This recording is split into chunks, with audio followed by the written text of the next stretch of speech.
அதிமுகவின் திருத்தப்பட்ட விதிகளை மறுபரிசீலனை செய்ய உத்தரவிடக் கோரி இந்திய தேர்தல் ஆணையத்தில் சார்பில் மனு அளிக்கப்பட்டுள்ளது. அதிமுக உறுப்பினர்கள் ராம்குமார் ஆதித்தன் மற்றும் KC சுரேன் பழனிசாமி கொடுத்திருக்கும் மனுவில் பொதுச் செயலாளர் பதவிக்கு போட்டியிடுவது தொடர்பான விதிகள் தொண்டர்கள் உரிமைக்கு எதிரானது. திருத்தப்பட்ட விதிகள் படி 3 நபர்கள் மட்டுமே பொதுச் செயலாளர் தேர்தலில் போட்டியிட முடியும் என தெரிவிக்கப்பட்டுள்ளது. எடப்பாடி பழனிசாமி உடல்நலக்குறைவு என்று நீதிமன்றத்தில் சொல்லியதை குறிப்பிட்டு, இதனால் அவரால் 2026 தேர்தலில் பிரச்சாரம் செய்ய முடியாமல் போகலாம், தீவிர அரசியலில் இருந்து ஓய்வு கூட பெறலாம் என தெரிவிக்கப்பட்டுள்ளது.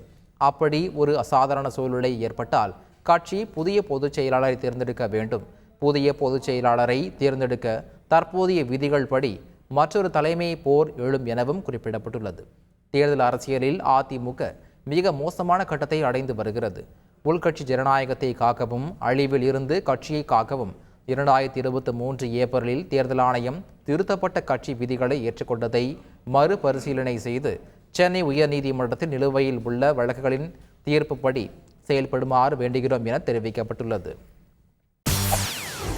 செய்திகளை உடனுக்குடன் தெரிந்து கொள்ள உடனே சப்ஸ்கிரைப் பண்ணுங்க.